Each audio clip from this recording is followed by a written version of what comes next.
नमस्कार मित्रों, मैं राजीव रंजन प्रसाद।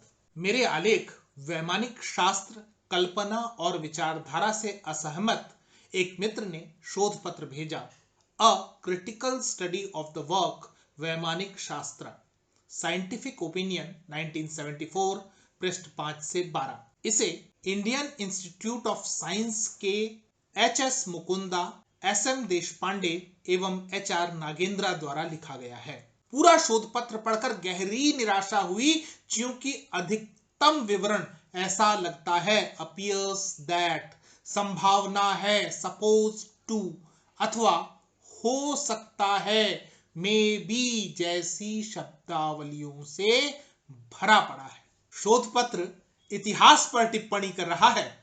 ऐसा रोचक पुरातात्विक फिजिक्स आपने पहले कभी नहीं पढ़ा होगा, जिसका सार संक्षेप यह है कि वैमानिक शास्त्र महर्षि भारद्वाज की मूल कृति नहीं है।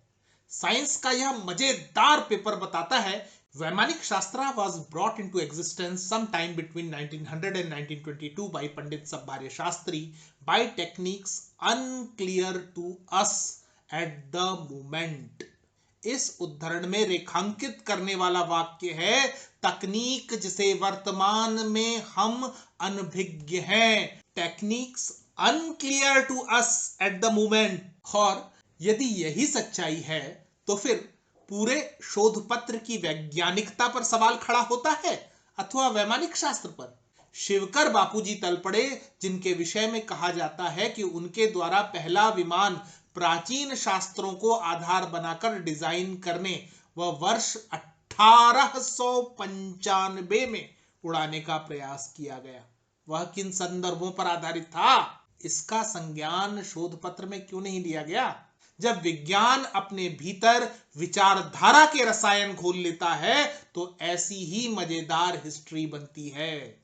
इस प्रपत्र को लिखने वालों की भाषा से प्रतीत होता है कि उन्हें आपत्ति इस बात से है कि विमान शास्त्र में जिन मशीनों और यंत्रों का उल्लेख है वे आधुनिक प्रतीत होते हैं। वे लिखते हैं, it has several tiers, each one containing different यंत्रास। The drawings show the parts like cylinder, piston, worm gear and pumps, which seems entirely modern beyond 18th century। समझने में असमर्थ हूं कि इस बात पर गर्व होना चाहिए अथवा प्रश्न चिन्ह लगाया जाना चाहिए। प्रश्न चिन्ह भी लगाओ, पर साइंस का पेपर है यार। Where is research? प्रपत्र लेखकों को विमान में प्रयोग किए जाने वाले फ्यूल अथवा ईंधन की समुचित जानकारी हासिल नहीं हो सकी, इसकी उन्हें स्वीकारोक्ति है। उन्हें श्लोकों में प्रयोग किए गए यूनिट्स समझ में नहीं आए। वे लिखते हैं, one of them concerns the kind of units used. The basic text used vitasi for length, link for speed, kashaka for heat and link again for electrical force. The units of speed and temperatures are new and to the best of our knowledge do not have any easily decipherable meaning।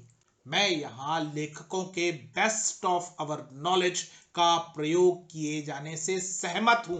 जो समझ में ही नहीं आया उस पर ही paper लिख दिया और उसे साइंटिफिक भी मान लिया जाए, इसका दुराग्रह है। फ्यूल पर तो बाद में चर्चा होगी, एरोडायनामिक्स पर भी विमर्श कर लिया जाए। पहले अनिवार्य मापकों और इकाइयों को तो ठीक से समझ लो, फिर दुनिया को समझाना कि विज्ञान अलाना है और शास्त्र फलाना। साइंस के विद्यार्थी इस कथित साइंटिफिक पेपर की हकीकत और नियत को इस बात से भी समझ सकते हैं कि एक ओर आपको स्पीड, गति, हीट, ऊष्मा तथा इलेक्ट्रिकल फोर्स, विद्युत शक्ति की वैमानिक शास्त्र के श्लोकों में प्रयोग की गई इकाइयां समझ में नहीं आई, लेकिन आपको इस बात की चिंता है कि वजन और द्रव्यमान की इकाइयों का उल्लेख क्यों नहीं है। No data have been given about the weight of craft and their components. This is serious since weight is a fundamental to the flight of heavier than air machines. Moreover, the unit of mass does not even appear anywhere in the texts। इन शोधार्थियों से प्रश्न उठता है कि क्या वे संस्कृत का यथोचित ज्ञान रखते हैं? क्या वे उन पुरा शब्दों के अर्थ करने की समुचित योग्यता भी रखते हैं जो कि उल्लेखित वैमानिक शास्त्र की भाषा है? इस कथित शोध पत्र की चीरफाड़ इसलिए क्योंकि आवश्यक है इसी को वामपंथी तर्कशास्त्रियों ने आधार बनाकर पोल खुली, कल्पना, असत्य आदि संबोधनों के साथ वैमानिक शास्त्र के विरुद्ध बड़े बड़े व्यंग्य लिखे हैं, जिन्हें प्रगतिशील लेबल वाले अखबारों, पत्रिकाओं और वेबसाइटों ने प्रकाशित किया है। मेरा कहना है कि नकार सबसे आखिरी चरण है, किसी भी शोध का पहला चरण स्वीकार्य है। वैज्ञानिक कहे जाने वाले शोध पत्र ऐसे उथले हों तो आधुनिकता पर से भरोसा उठ जाएगा। आप योग्य नहीं तो ऐसे शोध में अपना कीमती समय क्यों खर्च करते हैं? आधुनिक विज्ञान के बहुत से विषय सामने हैं।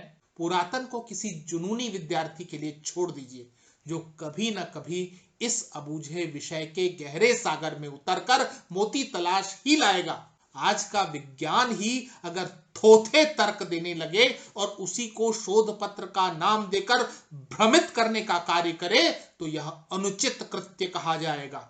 इस तरह के तर्कहीन प्रपत्र कुतर्क शास्त्रियों के लिए हथियार का काम करते हैं और वास्तविक शोध की दिशा में अवरोधक बनते हैं। मित्रों, आज इतना ही। फिर मिलता हूं ऐसी ही किसी कहानी के साथ। अगर आपको मेरा ये चैनल पसंद आ रहा है तो कृपया इसे सब्सक्राइब करें। आप इस कहानी को लाइक या शेयर भी कर सकते हैं। नमस्कार।